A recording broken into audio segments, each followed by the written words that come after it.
Welcome to the Menopause podcast, your trusted source for information about menopause and midlife.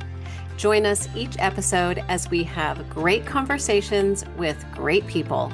Tune in and enjoy the show.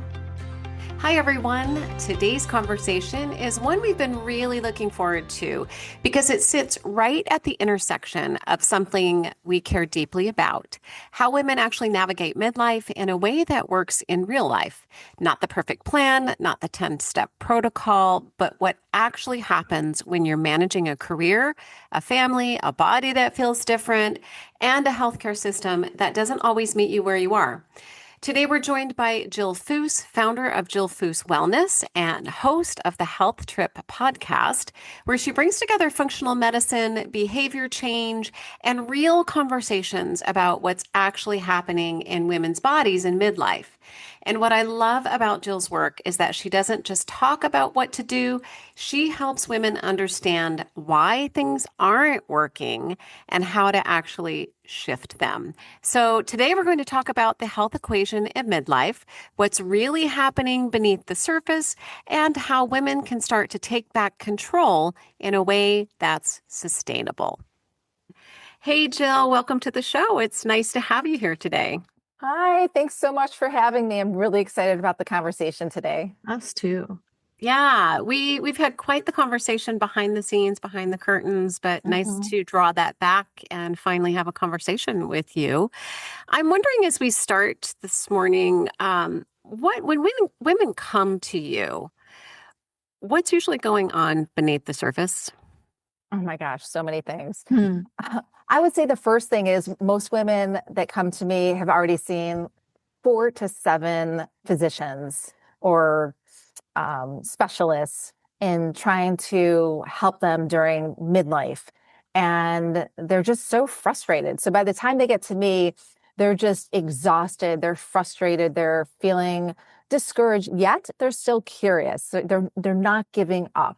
And so that's the person that I'm usually meeting, which is a really wonderful place to meet someone, by the way, to know that they've been through the ups and downs of navigating menopause on their own. And they're still like, what else is out there for me? Yeah. I imagine that it's really rewarding, right? The work that you do. And I imagine that there are a lot of women that are struggling because there's missing pieces. By the time they get to you, there are a lot of missing pieces and you have the opportunity to connect the dots, right? 100%. And see that progress on the other side. You often talk about having women having their own health equation. And I'm wondering what that means. If you can unpack that a little bit for our audience. Yeah.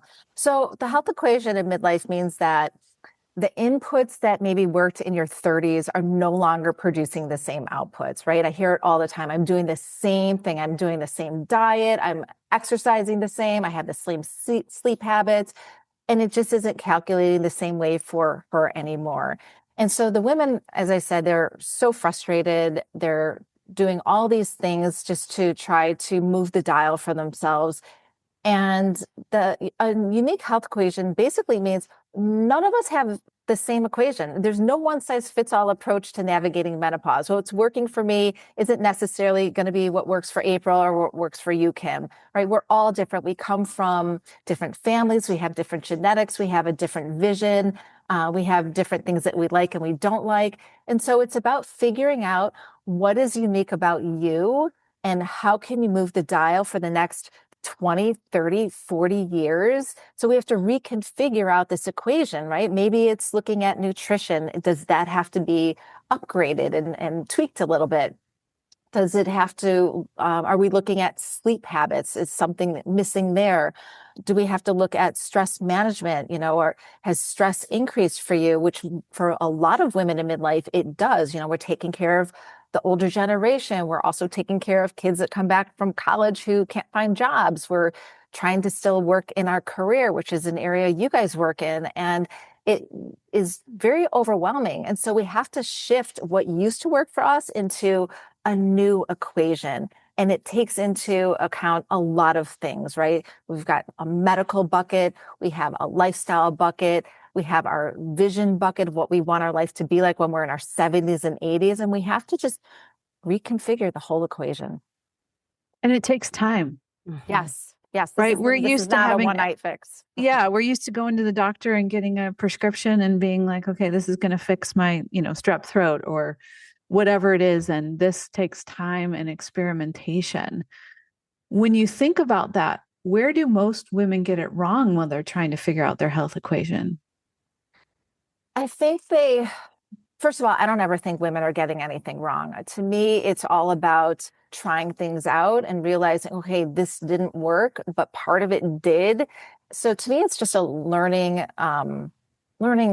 in progress, right? So, but I do think sometimes women double down on things that used to work that aren't going to work anymore. Like they'll double down on restricting more food from their diet, or they'll double down on their cardio and other forms of exercise that aren't doing anything for them anymore, versus staying curious and open to trying new things, because trying new things takes work. We have to think about it intentionally. We have to plan for the change, and then we have to do the change. And, when we're trying to manage everything else, that seems like really a heavy load at this stage of life.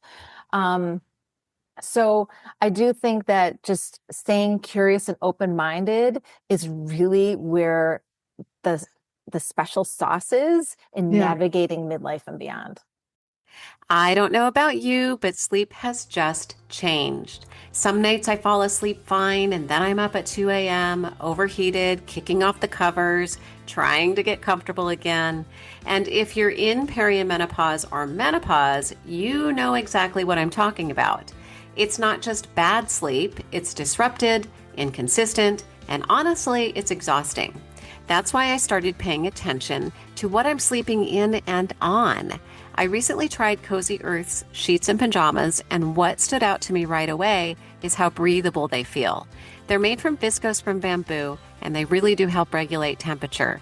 So when your body's doing its thing in the middle of the night, you're not waking up drenched or uncomfortable. And for me, it's those small shifts that make a big difference. Because when sleep is already harder to come by in this stage of life, comfort actually matters more than ever.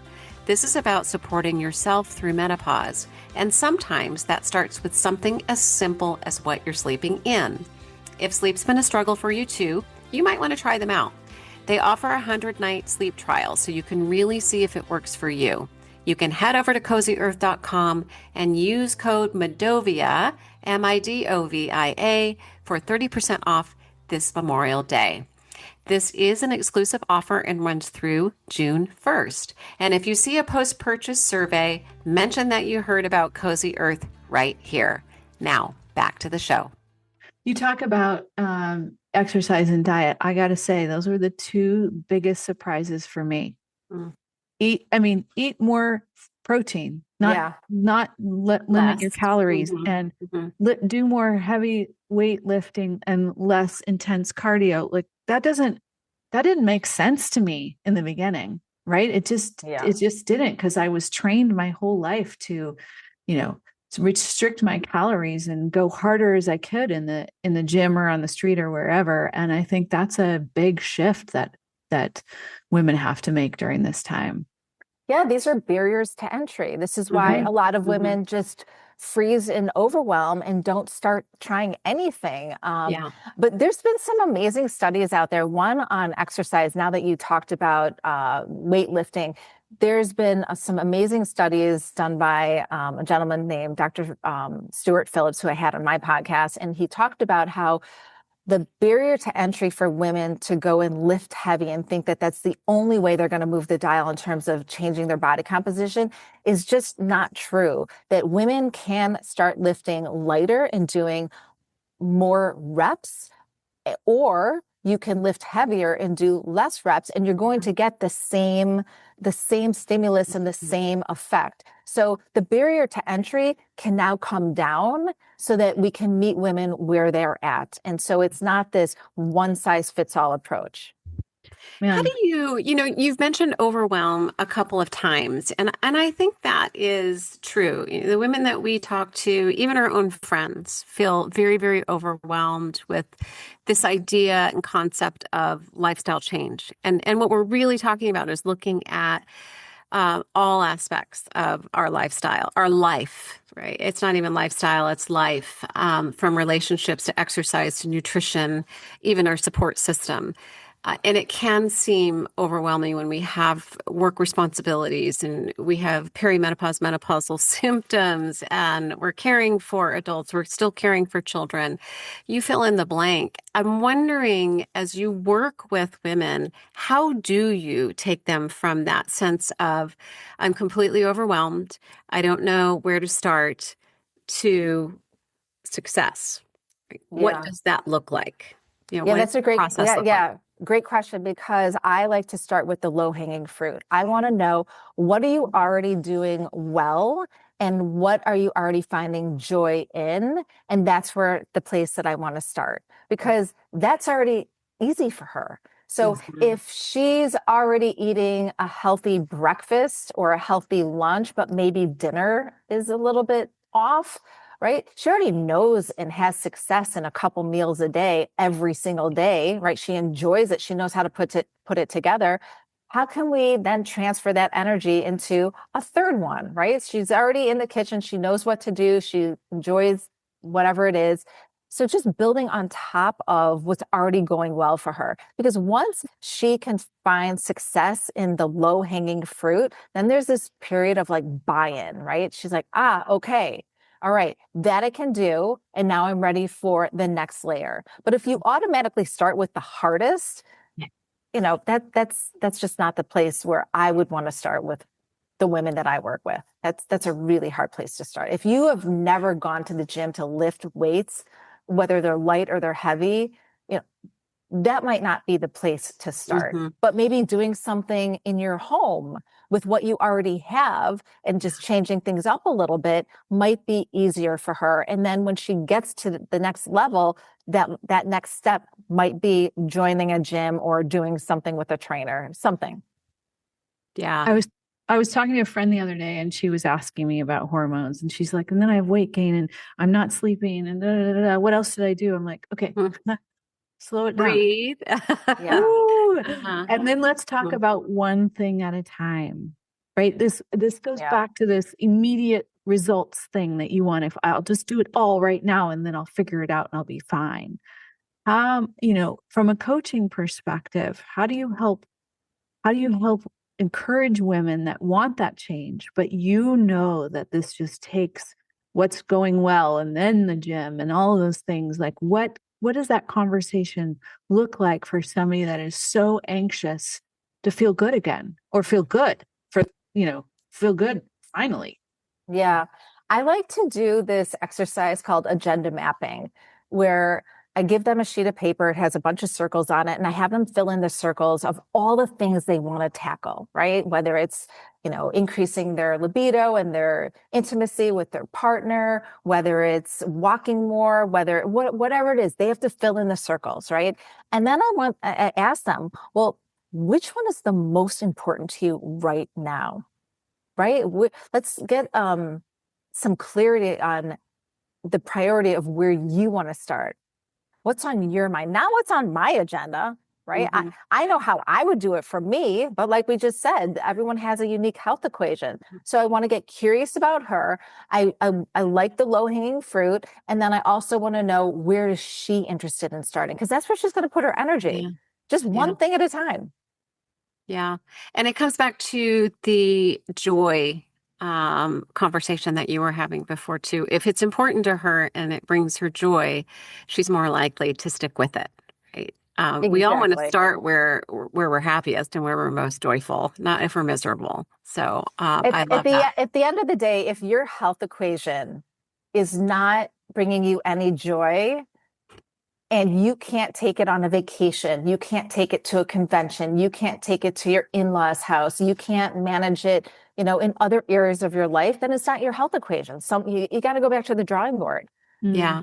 And don't you find too, if you find something that is miserable, whether it's exercise, we could talk about exercise here for the sake of the conversation, but if it's miserable, I'm most likely not going to stick with it. So it's a short-term solution. If I can't motivate myself long term, it's not sustainable.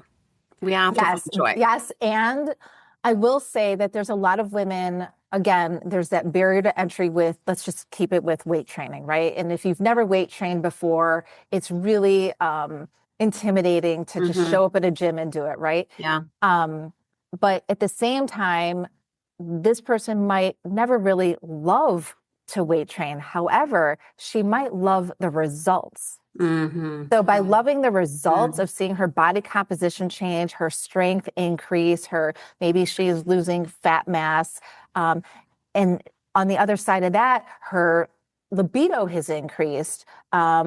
She's managed to navigate her nutrition better because she feels better. Maybe her clothes are fitting her better. So overall, she's just having a more positive experience. She still might not love going to the gym, but she's going to love what's happening as a result of going to the gym. And that's okay.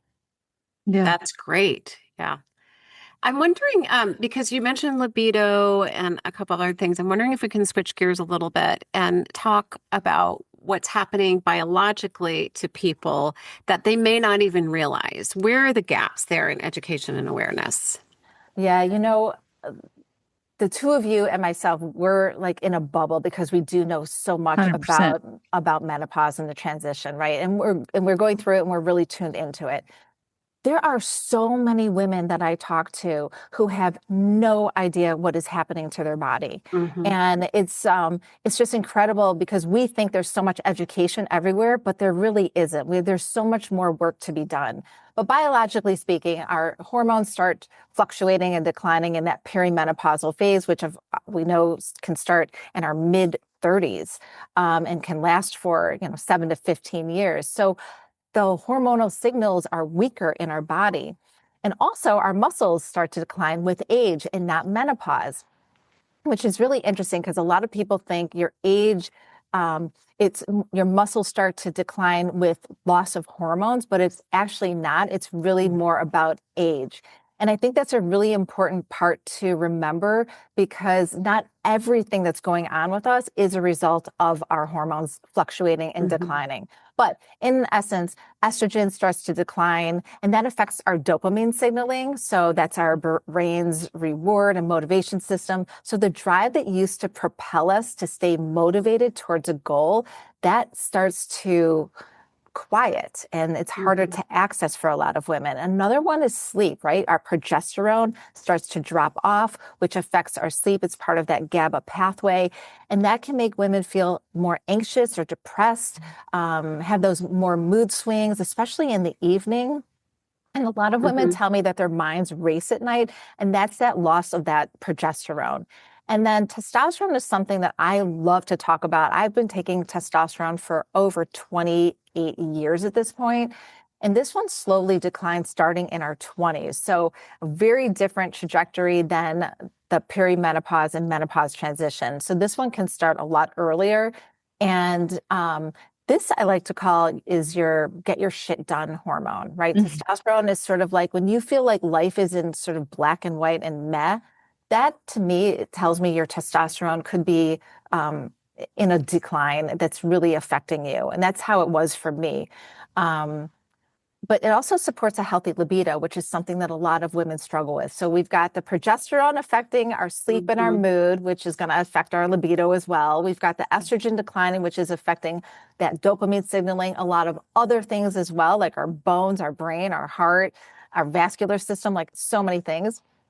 So they're all really connected. And all of these drops start making women just feel tired and wired and bloated and emotional and less focused and productive.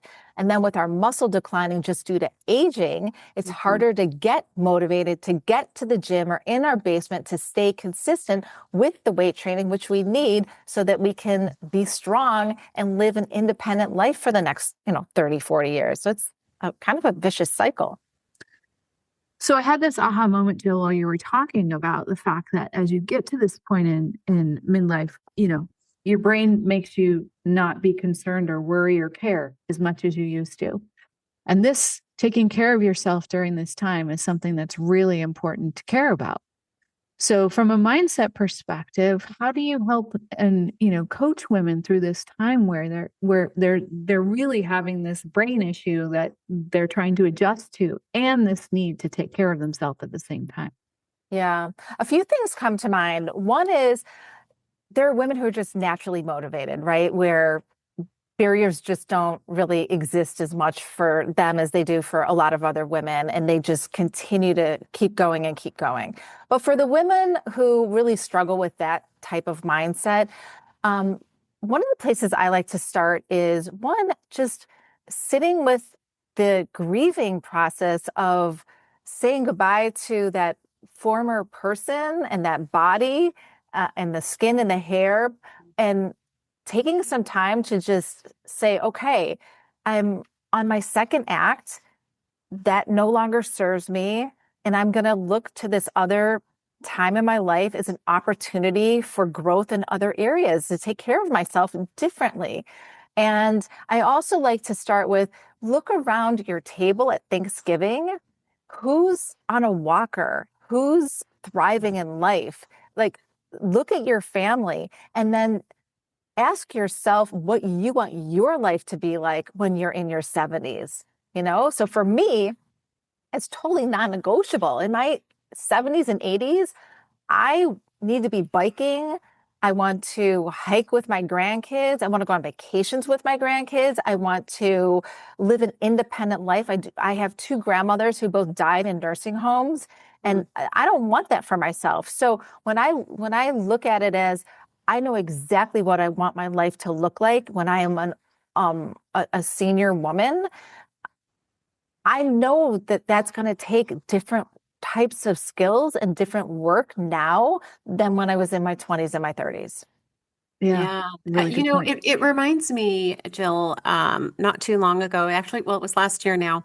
My daughter went for an interview at UW Hospital, and I drove her down just to show her the area, sat there in the waiting room, right, when she went in for her interview. And I watched so many people come through that waiting room in walkers, and just their health clearly had declined, and they looked like they were my age. And it was that aha moment then and there that I told myself it's the mindset, right? Like, I will not be here in this situation. So it's choice too. It's making a conscious choice, I think, is what you're saying. Decide what you want. And then make that choice. But I'm wondering too, you mentioned grieving your old body, your physical body, the changes that are happening. I also think that we move and we shift at this life stage from what our identity might have been prior to menopause, right? Many of us had different careers, or we were raising kids, or fill in the blank. And we grieve that as well. We move into a new identity. It's like putting on a new jacket or a new pair of shoes that doesn't quite feel right as those old worn ones that we have in our closet. Do you work with women who have that, I don't like to call it identity crisis, but just an identity shift, and they have a hard time seeing beyond the here and the now or the old? And what do you do with that? How do you help them work through that? I would say most of the women that I work with are really looking to change their life in either a career or bringing on new hobbies or resetting and starting something new. So I guess I've been fortunate to not work with women who have a more, are feeling more stuck in that phase of raising kids. And but I would start the same way with her, right? What's going well for you? What are you curious about? What's your vision? We use positive psychology, right? What's already positive in her life that she wants to expand on, and try to help her start shifting that mindset from this negative space to this more curious, positive space. Not that I ignore what she's leaving behind and how hard that is. I mean, I was I was a stay-home mom raising my 5 kids, and I didn't even start my career till 48, and it was really scary. So I totally get, the shift in having to move from one space to another and how hard that can be. It's the unknown territory out there. But to help her find her own curiosity, her own motivation, that's just part of the work that we do. Mm-hmm. Yeah, it's great. I love that. I would imagine that by the time they find you, they're like, please help me. I'm ready to figure out how to live my best life. I want to shift gears for a second because you talk about building your healthcare team. We do too, but I would love to hear, what does that mean? Why is it important? How do I do that? For me personally, I just shifted insurance plans, and all my doctors that were covered under one are not covered under the new one. I got to start all over again. But tell us about when you're talking with women and this audience, how do you build that team and what does that look like? Yeah. Oh my gosh. I could talk about this for like a week. This is such a great topic. But I would say that women, I really want to inspire women to start thinking about being the CEO of their healthcare, right? And imagining there being a conference table, and around the conference table, all the chairs are filled with your team, right? The team of the people who have your best interest at heart, who are listening to you, who are doing the things that they are specialists in to help you move the dial in your health. A lot of women go through the menopause transition and they think, okay, I'm on the other side of it. I no longer have to think about and worry about any of these things. And that could not be further from the truth. And there's a lot of people out there speaking up to the perimenopausal woman, but I like to speak to the woman who's on the other side and help her understand that this is when you really have to dial it in, right? Our bones are changing, our brain, our heart, our cholesterol is changing, um, our skin, our hair, like lots of things are changing. And there's no one physician who can be the star of the team. Like nobody's at the helm and doing the most. So we have to look at, well, who should be on our team? And this could be your OBGYN, because you still need that person in your life for your annuals and your PAPs and other health things. You need in my book, you need a preventive cardiologist or someone who is very well versed in lipid management. The 2026 guidelines for managing cholesterol just dropped a month or two ago. And this is so important because it gives providers a map to help us, not just, men, but also the menopausal woman. And our cholesterol, again, looks different, and heart disease is still the number one killer for women. I can't tell you how many times, like every year, I hear about a woman I knew in the hockey community, because my kids were big hockey players, who died suddenly from a heart attack. It's like, no, that wasn't sudden. It's just she didn't know to assess her risk for heart disease. So to me, someone who understands lipids has to be on your team. It could also be a sex therapist. It could be a couples counselor. It could be a fitness person, a pelvic floor therapist. It could be someone who, a dermatologist, someone who is a hair loss expert. So there's so many people that could be, and this goes back to your unique health equation. What are your specific needs? What's your specific family genetics? And then who do you want sitting in those chairs around your table, who's on your team, who's helping you. I love the visual of the table, like who's all I around do there. too. And you know what it makes me think of? If we're CEO, have hired all of these people, we have to interview them. We have to make sure that they're the right people for our team, right? Right. Just like any other employee that you would hire into your organization. And I think that can be challenging as well, but we need to interview, and it's okay to fire someone and move on and hire someone that is better for the team. We talk a lot about not having guilt and firing your doctor if you're not getting the results that you need or the help that you need. I am so happy to hear you say that, because that's something I talk about a lot too. And this is what really gets me fired up, is when women make the choice to step away from the healthcare system and go into a cash pay model, because they're not getting the care that they need. And so they're going to go to this other person who is in private practice, who has either a membership model or concierge model, whatever it is, it's cash pay. Her insurance isn't going to cover it. And we all deserve the best care, but you would think that cash pay means you're going to get sort of the 4 seasons of care. Not necessarily. I mean, not even close. And so I've actually developed a list of questions to ask the front desk before you even make the appointment to see the provider. That. Right? Yeah. Because Exactly. you're not just seeing the provider, you're seeing the practice. What's the portal like? How soon does it take for the provider to get back to you? I've heard anywhere from 1 month to 6 months. Yeah. Oh my gosh. I thought that a couple of weeks was really bad. Yeah, it's bad. So yeah, you're right. You've got to ask the right questions, and don't be afraid to say goodbye and start a new relationship. I know it's annoying, and it's also another barrier to entry for women to stay on top of their health and their appointments. But once you get the team in place, and there's ways to do that in a more efficient way, they're your team. Yeah, I agree. And I'm going to give a really quick plug here for Mystoria. Don't know if you're familiar with them, Jill, but you don't have to start all over again with your medical records either. Their app is free at a certain level, and you can carry your records with you wherever you go.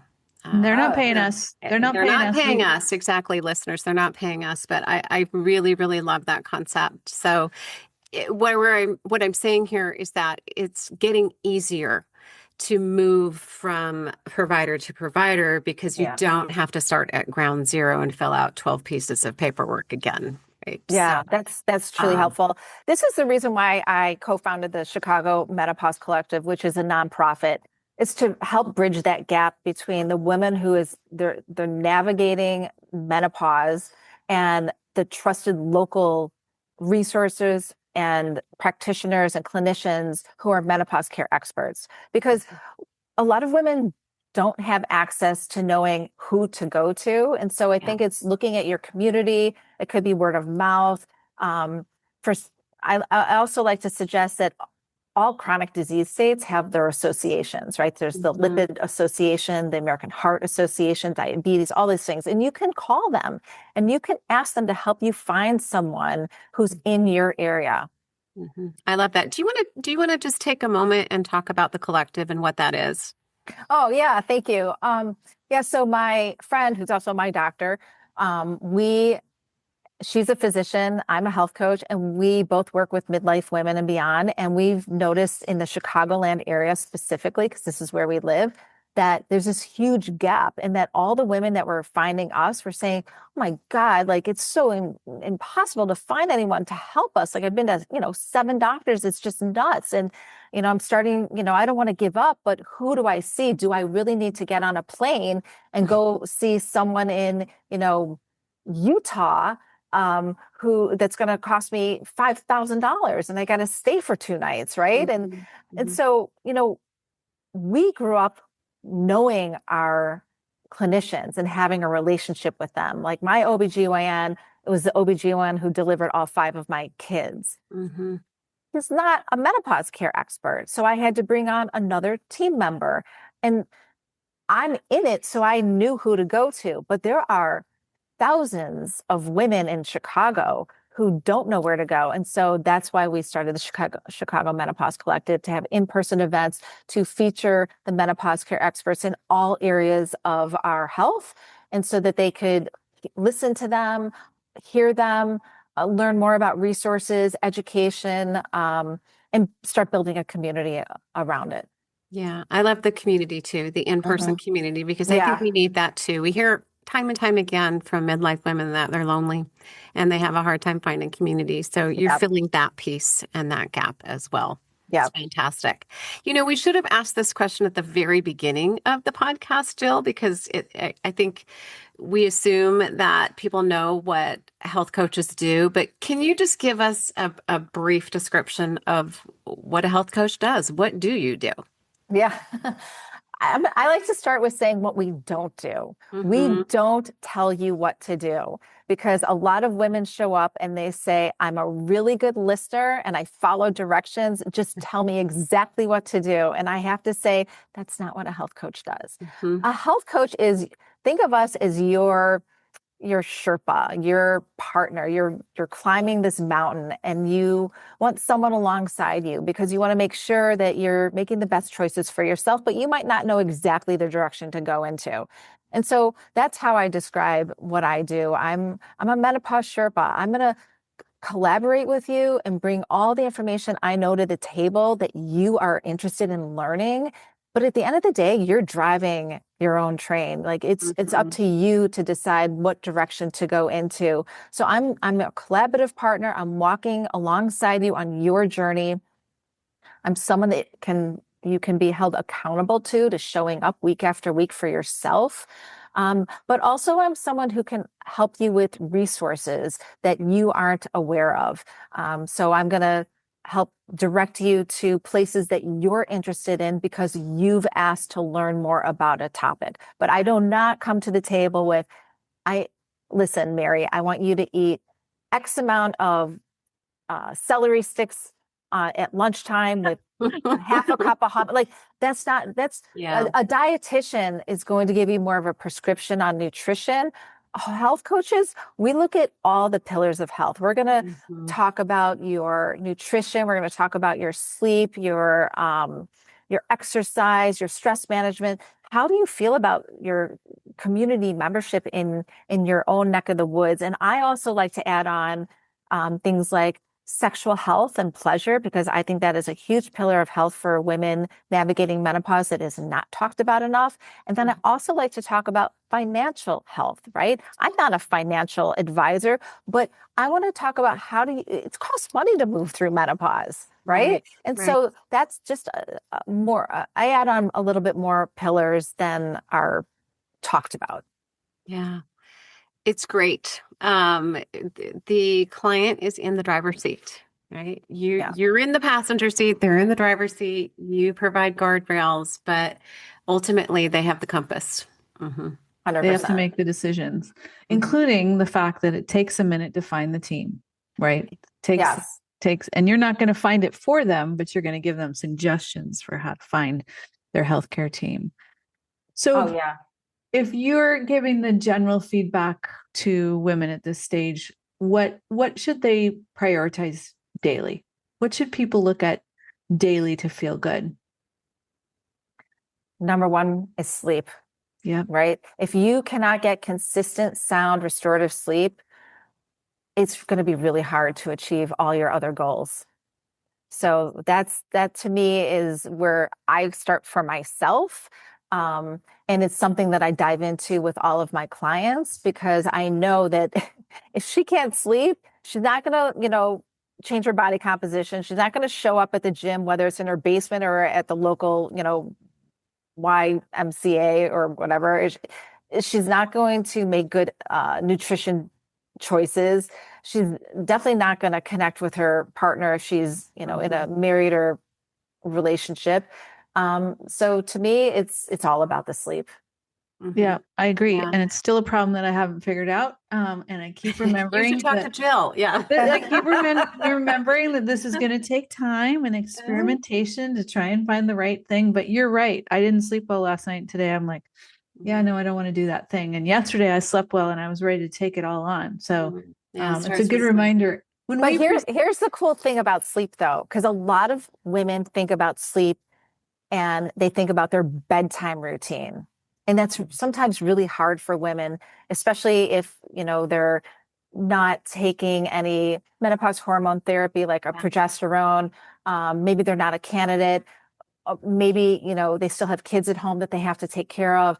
So a lot of women have struggled with their bedtime routine. But I always say, let's flip the script and start with your morning routine, because every morning you get a new opportunity to create something called sleep drive, which is part of CBTI, which is cognitive behavioral therapy for insomnia. And a lot of women experience insomnia in this second act. Either they can't fall asleep or they can't stay asleep and they wake up in the middle of the night. So you get this blank slate every single morning to wake up and go get some early morning sun, start your day off in a different way, and create that sleep drive. So every night you're creating the sleep drive over time that you are going to get more tired. So I like to shift from take the stress out of your bedtime routine and let's put it in the morning. Yeah. Kim, you talk a lot about that. That's a great way to end this. Start your day. Start your day. Start your day. Exactly. Right. Jill, where can people find you? I am at, on all my social media handles are Jill Foos Wellness. So I have jillfooswellness.com, which is my website. And what people don't know about me is I used to be a recipe developer. So down in the footer, I have a whole tab on recipes, and you can go and see a lot of recipes that I've developed. Yeah, I didn't know that. I know. I didn't find it when I was stalking you. Yeah, I don't talk about it that much. It was a prior life, but it's still such a love that I have. I love being in my kitchen. That's my zen. Yeah. I have a podcast like the two of you. It's called the Health Trip Podcast, and I bring on different medical professionals and we talk about all things related to our second act. And I'll be featuring you both in a couple weeks when we drop our episode we did together, which I'm really excited about. And then the Chicago Menopause Collective. So if you are listening and you are in the Chicagoland area, you can go to chicagomenopausecollective.org, and we have a new event coming up in June, and it's going to be all on sexual health, function, and pleasure. So that's going to be a really fun event. And where else? I think I've covered all of that. That's great. That sounds like a fun event. Yeah. Before we let you go, though, we ask every one of our guests what the best piece of advice they've ever received is. And we're going to ask you that same question. Trust your gut. And I know that sounds really cliche, but so many times women show up and they tell me that they've had these conversations with their clinicians and that their clinicians are telling them they are wrong. And at the end of the day, they're right. It's their body. You are the expert in your own health journey. You might not know a lot of the medical things, but you certainly know your body, and you know when something is off, and you know when you need support. It's so almost good. Every time I haven't trusted my gut, I've done the wrong way. We say that all the time. We should have trusted our gut. Yeah. We should have trusted the gut. So great reminder. Yeah. Well, Jill, thank you so much for taking the time to be on the show today. And we look forward to connecting again. Guests, until next time, go find joy in the journey. Take care, everyone. Thank you. Thank you for listening to the Medovia Menopause Podcast. If you enjoyed today's show, please give it a thumbs up, subscribe for future episodes, leave a review, and share this episode with a friend. Medovia is out to change the narrative. Learn more at medovia.com. That's MIDOVIA.com.